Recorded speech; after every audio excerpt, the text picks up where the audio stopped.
السلام علیکم ورحمۃ اللہ وبرکاتہ۔ دوستو، آپ سن رہے ہیں سیرت النبی صلی اللہ علیہ وسلم۔ حاضر ہوئے ہیں پھر سے باب نمبر 33 لے کر، لوہے کی تلوار۔ بسم اللہ الرحمن الرحیم۔ ان کے بدن، کھال، بال، غرض ہر چیز بالکل صحیح سلامت تھی، یعنی جیسے سوتے وقت تھے بالکل ویسے ہی تھے، کسی قسم کی کوئی تبدیلی واقع نہیں ہوئی تھی۔ وہ آپس میں کہنے لگے، کیوں بھائی، بھلا ہم کتنی دیر تک سوتے رہے؟ ایک نے جواب دیا، ایک دن یا اس سے بھی کم۔ یا بات اس نے اس لیے کہی تھی کہ وہ صبح کے وقت سوئے تھے اور جب جاگے تو شام کا وقت تھا، اس لیے انہوں نے یہی خیال کیا کہ وہ ایک دن یا اس سے کم سوئے ہیں۔ پھر ایک نے یہ کہہ کر بات ختم کر دی، اس کا درست علم تو اللہ کو ہے۔ اب انہیں شدید بھوک پیاس کا احساس ہوا۔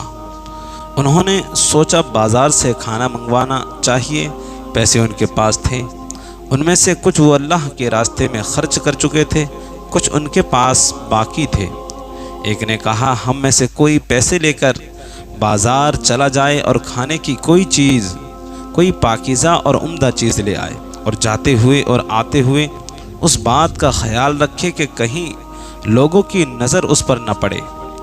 سودا خریدتے وقت بھی ہوشیاری سے کام لے، کسی کی نظروں میں نہ آئے۔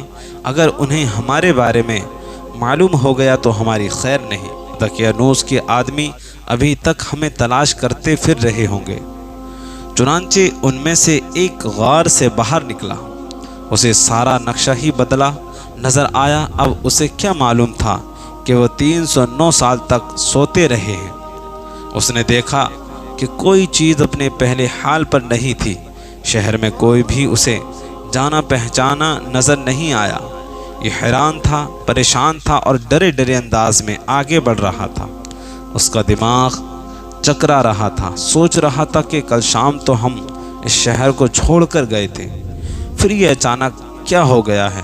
جب زیادہ پریشان ہوا تو اس نے اپنے دل میں فیصلہ کیا، مجھے جلد سے جلد سودا لے کر اپنے ساتھیوں کے پاس پہنچ جانا چاہیے۔ آخر وہ ایک دکان پر پہنچا، دکاندار کو پیسے دیے اور کھانے پینے کا سامان طلب کیا۔ دکاندار اس سکے کو دیکھ کر حیرت زدہ ہو رہ گیا۔ اس نے وہ سکے ساتھ والے دکاندار کو دکھایا اور بولا، بھائی ذرا دیکھنا یہ سکہ کس زمانے کا ہے۔ اس نے دوسرے کو دیا۔ اس طرح سکے کئی ہاتھوں میں گھوم گیا۔ کئی آدمی وہاں جمع ہو گئے۔ آخر انہوں نے اس سے پوچھا، تم یہ سکہ کہاں سے لائے ہو؟ تم کس ملک کے رہنے والے ہو؟ جواب میں اس نے کہا، میں تو اسی شہر کا رہنے والا ہوں، کل شام ہی کو تو یہاں سے گیا ہوں۔ یہاں کا بادشاہ دقیانوس ہے۔ وہ سب کی بات سن کر ہنس پڑے اور بولے، یہ تو کوئی پاگل ہے، اسے پکڑ کر بادشاہ کے پاس لے چلو۔ آخر اسے بادشاہ کے سامنے پیش کیا گیا۔ وہاں اس سے سوالات ہوئے۔ اس نے تمام حال کہہ سنایا۔ بادشاہ اور سب لوگ اس کی کہانی سن کر حیرت زدہ رہ گئے۔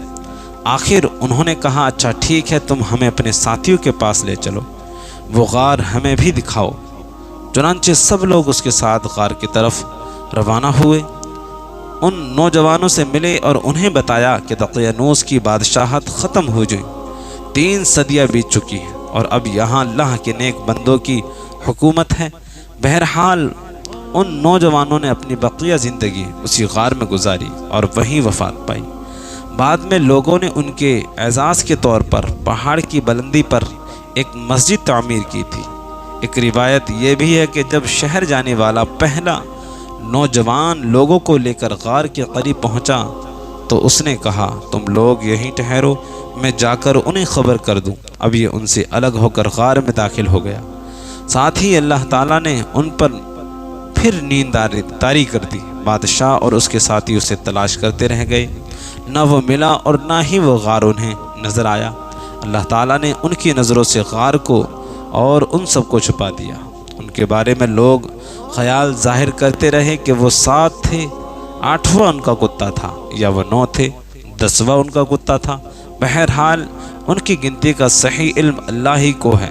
اللہ تعالیٰ نے اپنے نبی حضور علیہ السلام سے ارشاد فرمایا، ان کے بارے میں زیادہ بحث نہ کریں اور نہ ان کے بارے میں کسی سے دریافت کریں، کیونکہ ان کے بارے میں لوگ اپنی طرف سے باتیں کرتے ہیں، کوئی صحیح دلیل ان کے پاس نہیں۔ مشرکین کا دوسرا سوال تھا ذوالقرنین کون تھا؟ ذوالقرنین کے بارے میں تفصیلات یوں ملتی ہے، ذوالقرنین ایک نیک خدا رسیدہ اور زبردست بادشاہ تھا۔ انہوں نے 3 بڑی مہمات سرکیں اور پہلی مہم میں وہ اس مقام تک پہنچے جہاں سورج غروب ہوتا ہے۔ یہاں انہیں ایک ایسی قوم ملی جس کے بارے میں اللہ نے انہیں اختیار دیا کہ چاہیں تو اس قوم کو سزا دیں، چاہیں تو ان کے ساتھ نیک سلوک کریں۔ ذوالقرنین نے کہا جو شخص ظالم ہے ہم اسے سزا دیں گے، اور مرنے کے بعد اللہ تعالیٰ بھی اسے سزا دے گا، البتہ مومن بندوں کو نیک بدلہ ملے گا۔ دوسری مہم میں وہ اس مقام تک پہنچے جہاں سے سورج طلوع ہوتا ہے۔ وہاں انہیں ایسے لوگ ملے جن کے مکانات کی کوئی چھت وغیرہ نہیں تھی۔ تیسری مہم میں وہ گھاٹیوں کے درمیان پہنچے، یہاں کے لوگ ان کی بات نہیں سمجھتے تھے۔ انہوں نے اشاروں میں یا ترجمہ کے ذریعے یاجوج ماجوج کی تباہ کاریوں کا شکوہ کرتے ہوئے ان سے درخواست کی کہ وہ ان کے اور یاجوج ماجوج کے درمیان بند بنا دیں۔ ذوالقرنین نے لوہے کی چادریں منگوائیں، پھر ان سے ایک دیوار بنا دی، ان میں تانبا پگھلا کر ڈالا گیا۔ اس کام کے ہونے پر ذوالقرنین نے کہا یہ اللہ کا فضل ہے کہ مجھ سے اتنا بڑا کام ہو گیا۔ قیامت کے قریب یاجوج ماجوج اس دیوار کو توڑنے میں کامیاب ہو جائیں گے۔ ذوالقرنین کے بارے میں مختلف وضاحتیں کتابوں میں ملتی ہیں۔ قرنین کے معنی 2 سمتوں کے ہیں۔ ذوالقرنین دنیا کے 2 کناروں تک پہنچے تھے، اس لیے انہیں ذوالقرنین کہا جاتا ہے۔ بعض نے قرن کے معنی سینگ کے لیے ہیں، یعنی 2 سینگ والے۔ ان کا نام سکندر تھا، لیکن یہ یونان کے سکندر نہیں ہیں جسے سکندر اعظم کہا جاتا ہے۔ یونانی سکندر کافر تھا، جبکہ یہ مسلم اور ولی اللہ تھے۔ یہ سام بن نوح کی اولاد میں سے تھے۔ خضر ان کی فوج کا جھنڈا اٹھانے والے تھے۔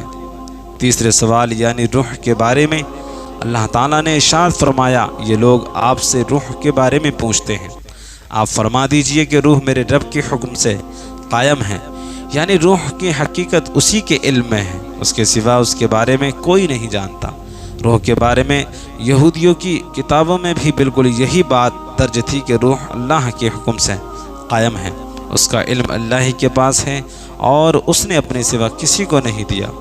یہودیوں نے مشرکوں سے پہلے ہی کہہ دیا تھا کہ اگر انہوں نے روح کے متعلق کچھ بتایا تو سمجھ لینا وہ نبی نہیں ہیں، اگر صرف یہ کہا کہ روح اللہ کے حکم سے قائم ہیں تو سمجھ لینا کہ وہ سچے نبی ہیں۔